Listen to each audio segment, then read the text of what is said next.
All right, today I am changing the diff fluid on this 2003 F150.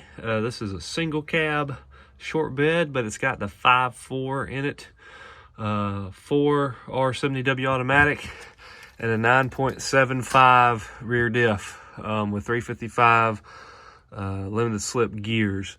Now, I know this is a 9.75 is because you can see the kind of the taper here on the chunk shape. I believe the 8.8 is more round, and also this is an F150 single cab. I don't think the 10.25 came in these. I also think I think it was primarily F250s, and I believe they had the 7-lug axles. Of course, this is 5. And then also too, right here on this tag, it says, I don't know if you can see that, it's kind of hard to read, 975. So it's a 9.75. So you can also see why I'm going to change the fluid, because it looks like I've got a leak. You can see where the grease is sort of looks like it started around here and sort of working its way out. Here in a second, I'm actually going to check the level to see see if there's any in here, or if I can, reach any with my pinky, which is on, I believe, the other side over there. This is a 200,000 mile truck. I'm not really having any noise or chatter or anything from the rear diff. There's a very subtle clunking, I guess, like very, very subtle. I wouldn't even call it a clunking when I'm coasting down the road. And I replaced my U-joints thinking that's what it was, but it's still doing it. And so I'm going to change the fluid to see if that's what it is. Of course, it could be the tires. My tires are about bald, but it seems a little more substantial than just tires.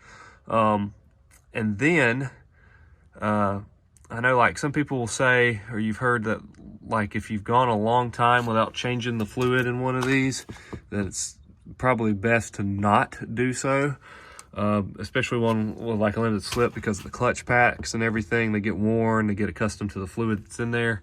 And so normally I probably wouldn't be doing this, but since it's leaking, I figured trying some new fluid is better than just letting this drain out, grind the gears up, and get another rear end. So we're gonna start with that and go from there. Quick tip on this, you don't have to do it, but obviously, drop the spare tire, give you more room to work. So I'm gonna do that first, and then I'll check the fluid level, or see if I can get a fluid level, and go from there. Good news is usually these ones, this 975, they're pretty tough rear diffs. They can take a lot of abuse, and judging by the looks of it, this one already has. All right, plugs over here. This is the driver's side right there. 3/8 ratchet will fit up in it. It's just fun to do. Crawled under here holding the phone. And you can also see I got a lot of grime over here too, which is interesting. I wonder if this has been leaking a little bit. I'll clean that up.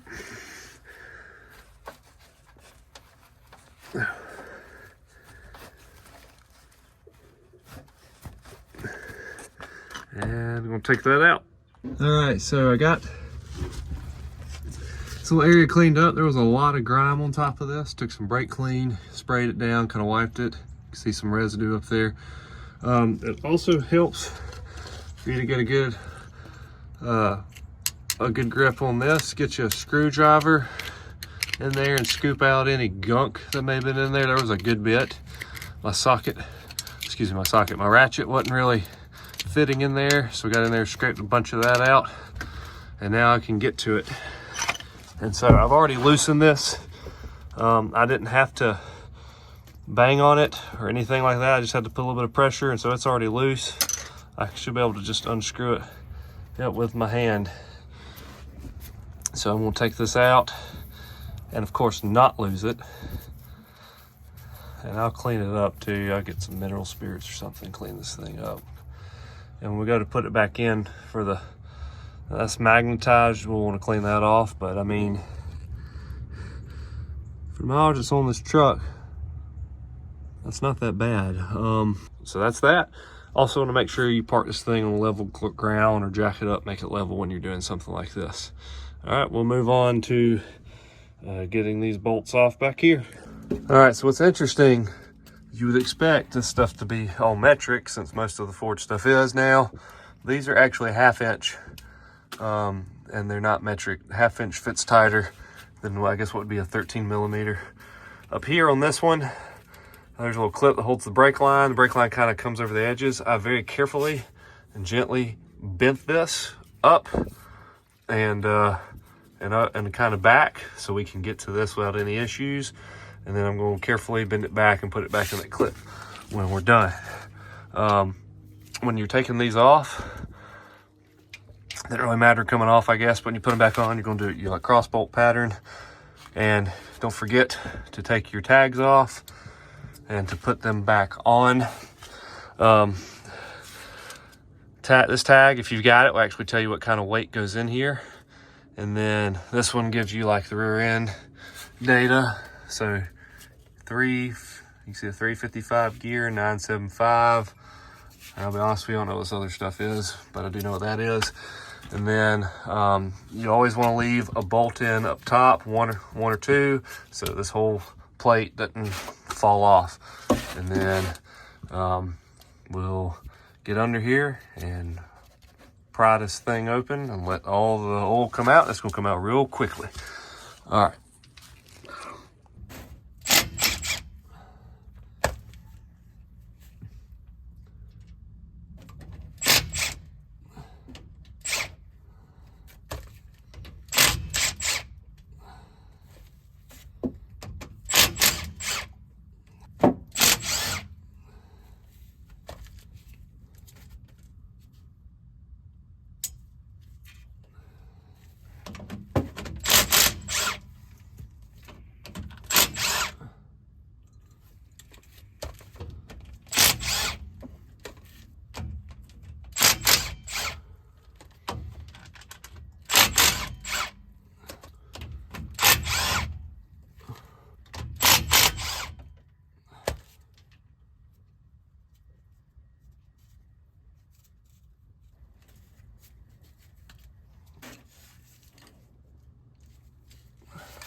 Stuff smells good.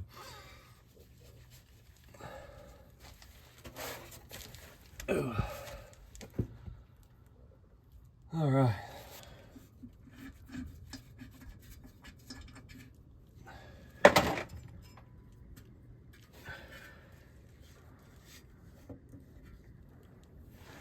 All right, we got the cover off. We'll let it drain a little bit. There's still a bunch of diff oil right in here, so we'll help work that out. I have to be honest, I haven't changed this oil since I've had the truck, and that was at 130,000 miles, and it's now got 200, which I guess isn't too bad. I guess that's 70. You want to do this one every 50 or so, so not too bad. This oil still got like a red hue to it, so that's good. It's not too burnt up. I'm sort of sticking my finger down in here, and I don't feel any metal chunks. I see a few metal shavings kind of in it, which I mean is usually normal for these kind of things. This is also higher mileage. So whenever this was changed last, it was probably not that long before I got the truck. And obviously you can see I'm wearing gloves. I wouldn't dare do this with bare hand. It'd take forever to get that mess off. But I'm also looking in here to see if I see any obvious damage, which these things are pretty tough. And I don't see anything right off the bat. I also can't see the other side of this ring over there. You can kind of see the pinion back in here. You can see the locker gears in there. But all in all, it looks pretty good. A decent amount of fluid came out too, so if it was it wasn't leaking bad, so that's good. That makes me feel a lot better. We'll let it sit here and drip for a little bit. Here in a second, I'm gonna get a rag and actually start soaking some of the stuff up. And then what we'll want to do is get a bunch of rags that are clean, or at least relatively clean, and cover up all of this. And you'll see it, I'll put it on camera, because we're gonna have to clean off this surface so that our gasket or sealant will adhere to it, and you can see some rough stuff. So I've got a scraper for like some of this big stuff, which that came off on its own, and then I call it a whiz wheel. I think it's called a die grinder, angle grinder is what it's actually called, to clean up the rest of the surface. And we'll do the same to this diff cover. We'll clean it up real well. A lot of guys like to paint this thing. I'm not too concerned with that. It didn't look that bad or too rusty when I took it off. So we'll clean it up, put it back on. There's some gasket right there. You can feel that stuff through the glove. Ugh. All right, and that's that. Also, I'm gonna check down here, make sure like no chunks or anything fell out. Okay, it's a little fun to do this. Also, if you're done draining the oil, you're going to wipe underneath here really well and around the areas where it poured out down here, so that you can tell if it's leaking when you put the cover back on. Yeah, I'm gonna have to smooth that off. You can see where I gouged a little bit getting the cover off, which is okay as long as you don't want to score it too deeply. Get some of this big goop off.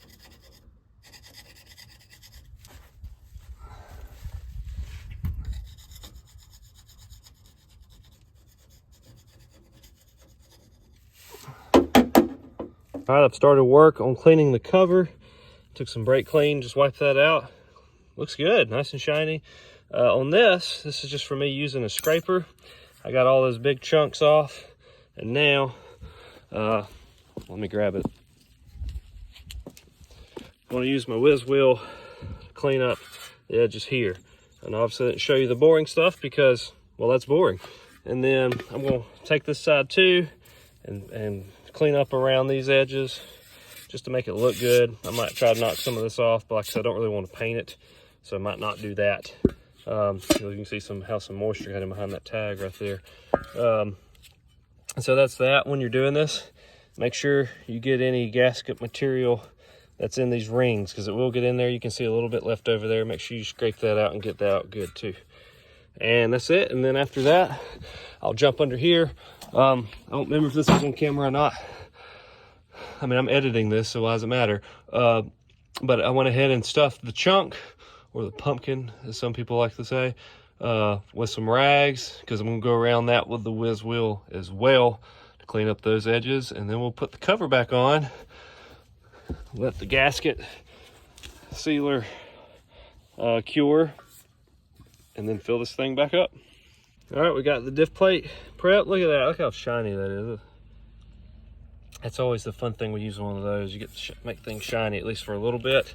And if we flip it over, so not in terrible shape for an old diff cover, but I ran around here, cleaned up some of this gunk, got some brake fluid, so we've got smooth mating surface. Got all the gunk out of these holes so we can get a proper torque. And so that's done. Now we're gonna crawl under the truck and do the chunk. All right, once again, didn't record the boring stuff because it's boring. If you look under here, we've got this all cleaned up and shiny, got all the gunk off of it, and gone all the way around it. You can see the swirl patterns. One thing you want to do is take your rag, spray some brake cleaner on it, and wipe this off once you've gone around it with the whiz wheel, because that's a clean rag. That's what comes off of it. There's there's still some gasket stuff and some other gunk and whatnot. That's still coming. That still came off. Probably some oil and stuff coming out of these holes. So we want to make sure that this is a clean surface for our cover to mate to when it goes back on, and for that sealant to stick to. Also, not a bad idea to get you a little screwdriver or something, probably softer than a screwdriver, to go in there and get out any junk or leftover gasket that's stuck in there. Of course, I'm going to take the air hose and blow these out as well, which you can see there's, I don't know if you can see it on camera, I can certainly see it, there's stuff coming out of every one of these. So we're going to make sure those are clean so our threads can torque properly, make sure everything seals. And so I'll get the air hose and do that real quick, and then we'll take the rags out, put a bead of sealant on our cover, and bolt it back on. Oh, one other thing too, I won't show this either, but I'm cleaning the bolts, all these bolts. I'm cleaning them off, getting all the gasket goop and oil off of those, and then we'll put this thing back together. All right, so we're back out here after dark. I've got some lights set up. So what I'm gonna do is take our sealant, make sure it's can handle gear oil. I'm basically just going to use the tube, or the normal size tube, and come through here through the middle, go inward around the holes, and all the way around in one bead is the goal. If I mess it up, more than likely I will wipe it off and start over. So we want to make sure it stays one bead if possible, pretty straight in the center, go on the inside of the bolts, and we'll go from there. I've got my bolts and other stuff cleaned up, ready to go. One tag here, one tag here. And we'll get this thing on, torque to 35 foot-pounds, and go from there. Next, I'm going to pull these out, and I'll set the camera back up on the stand and show you the rest.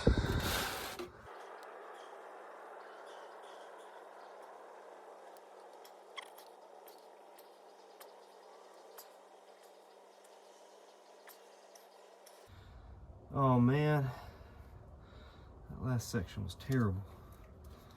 All right, let's try that again.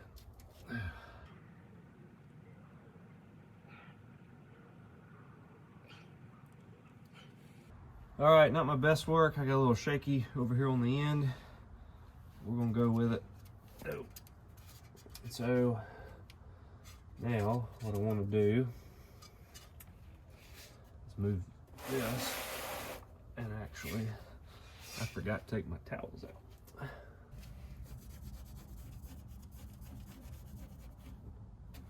Good, still dry. This wouldn't be nice to have a lift, huh?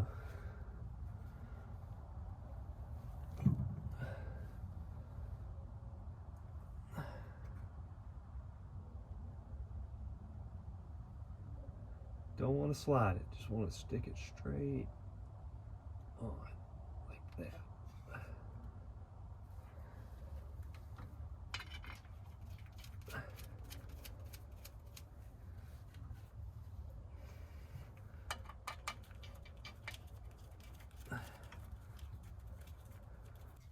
All right, now all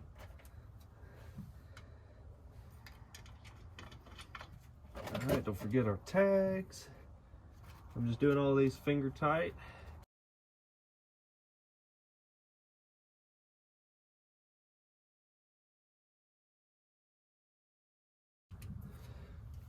All right, I've got all these hand tight. And so you see there's, I don't know if you can see it on the camera, but there's a bead of the sealant that's been pushed through around the edge.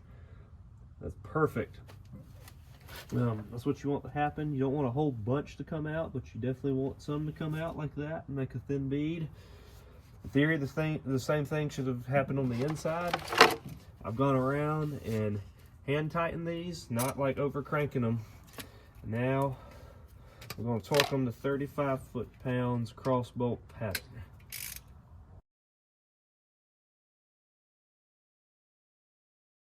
All right, so truck has been sitting. Our gasket should have cured now. So I got my plug, and there's our hole. I've wiped out the inside of the threads there too, get it good and clean. And I'm about to put in 75W40. I'm doing full synthetic with this Valvoline stuff. This is a limited slip, so it requires the friction modifier. According to this, this has that in it, and having not changed it on this particular vehicle before, some respond well to this, some need the modifier in addition to this. If you're not sure or not willing to take the risk, you could always just buy the Motorcraft and use the friction modifier. This being an older truck, I'm gonna just go with this for now, because I imagine this rear end's got some wear and tear on it, and the friction modifier actually makes loosens up the clutch packs. And I like my limited slip. I don't want it slipping a lot, but I also don't want to damage the gears and everything either. So I'm actually going to gamble today, because this was way cheaper than the Motorcraft, unfortunately. And I'm going to fill it with just this and see what it does. And if I have to, I'll come in here and pump some of this out and then put the friction modifier in there if I have to. And then of course, like if I have to drop the pan again, I'll be out more money for the fluid, but you know, at least I know what I need to do next time. So there's that too. But anyway, we'll cross that bridge when we get there. Today, I'm going to put the fluid in here. The diff cover actually calls for 75 W90. The biggest difference is, of course, the 90 is a thinner gear oil than the 140. Both are fine in the 975. I believe at some point Ford changed the specs on what they were recommending. Because what's interesting is the manual for this truck actually says put 75 W140 and tag says 7590. I think on four-wheel drive you still need to use the 7590 in the front axle, but the 75 W140 in the back is thicker. It'll protect better. Personally, I think like the mileage argument is negligible, but anyway, that's neither here nor there. So this is what I'm going with. I want something that's going to protect these gears better. So we'll see what happens. Once again, this hasn't been changed while I've had the truck, so I don't know what was in it before. For all I know, it could have been that, could have been something else. But we'll find out after today with how it drives. And so I will stop talking now and fill this thing up for camera purposes and space. I'm not going to show you me putting the gear oil in there. It's pretty easy. I'm just going to cut well, you take the cap off, cut off the tip of this, and then stick it in there and squirt it until this is empty. Manual says 2.6 liters, which equates to roughly a little under 3 quarts. You know when it's full when it's right here at the bottom of where this hole is on the inside, and you'll see it just slowly starting to ooze out. That's when we know it's done. And then after that, we'll go in, we'll put some sealer or some sealant on the threads, tighten that thing in snug, and be done. All right, we got you can see the bag's empty. We got the oil in the rear diff. It took exactly 3 quarts. Of course, I bought a 4th one just in case. Got some thread sealer, just put on about 3/4 of the threads. Screwed it in there, nice and snug. Didn't torque it, just got it good and snug. And we're about to go test this thing, see if it needs that friction modifier or not, but hopefully not. But if not, I'll show you what the steps I take to reverse that part of it, because obviously you can't add any more in there now that this is full. I didn't think about this. This would have been helpful, but if you ever can't tell if you're not unsure if it's full or not, as you're adding oil into this, it may drip a little from like the nozzle, but when it's full, you'll see like a significant size bead actually kind of push itself out and run down. So you know you've pushed it out. And of course, you can always take your pinky, stick it in there and just down a little bit, and if you got oil on your pinky, like a significant amount, you know, it coats around the edge of it. You know you're up there at the top. That's it. It's pretty easy to feel. And now we'll go take it for a test drive and see how it does. Quick thing, I almost forgot. Before we go on test drive, now that there's fluid in here, I'm gonna come back around here and kind of look around the edges here and see if I see any fresh fluid leaking out from any of these areas. You really don't have to worry about up here because we know our fluid level's like about right here or lower. So we're looking kind of around here down to make sure there's no fluid seeping out. If there's a bad leak, it would already be leaking out. And everything, from what I can tell, looks pretty dry. Also a good reason to wipe around here well when you're cleaning up or when you're taking it off the first time. So you can see any residue, because if you look at that right there, it almost looks like there's a leak right there, but there's not. It's clean, because I didn't wipe that well. I do wish that bead would have been a little thicker here. I'd like this to be covered, so that may pose an issue later. We'll see. Hopefully not. Same right here and right here. So over time, that may be an area where some seeps out, and I guess kind of like what happened before, because you could see, you can look at this diff and see kind of where the oil residue sort of preserves some of the coating here, and this up here is starting to rust a little bit. Anyway, that's that. Let's go take it for a run. All right, so just got back from the test drive, and I have to say, it drove surprisingly well. Very smooth, no rattling, no like gear grinding, no chattering. Tires weren't catching or dragging or anything. When I would turn, it was smooth. Now, some people don't like that. They want the you know, the rear end to hop a little, but the limited slip is still working. I put it in low gear and held my foot on the brake and gave a little bit of gas and got both wheels spinning pretty easily. So apparently, at least for this particular rear end, the friction modifier and the Valvoline works. Something I did think of, oh, that might fall off soon, but something I did think of is one thing about if you go the Motorcraft and add the friction modifier, you can control how much friction modifier you're getting in the rear end. So if you do want more grip or more slip, you have a better handle over that. As opposed to this, you know, I've got to put 3 quarts of oil in here, so I've got to stick with whatever Valvoline, however much Valvoline put in there. I don't remember if the bottle says or not. I don't think it does. So that's something to keep in mind. But the truck drove really well. I was impressed, so I'm going to leave it. I won't be doing anything else with it. If it wasn't, and I wanted to add the friction modifier, I could do one of 2 things. I could get a very clean pan and just drain all the fluid back out, funnel it back into bottles, and put it back in. Or I could get me a little hand pump or some kind of pump with some tubing, stick it down in here, and kind of, you know, pump the fluid back out into a container. Or I could just start all over, drain the pan, and reseal this thing, which I'd have to do with the first thing I mentioned anyway, and get more fluid, diff fluid, maybe go Motorcraft, something different, whatever. But I'm pleased with it. It's running well, driving well as of now. I will, of course, keep an eye on it. As you can see, I'm under here checking for leaks. None. Around the bottom, around the sides here. Also, none around that. So we're good, and I'll keep an eye on it in the days to come. I drove it for for a good 30 minutes, probably about 30, 40 miles. On some back roads, did some sharp turns, accelerations, that kind of thing, and it did good. One thing I just realized I have to do is put that back in that clip. I forgot to do that, but other than that, we're done. Yeah, I'm cheesy. I signed it and put the date. So there you go. Thank y'all for watching.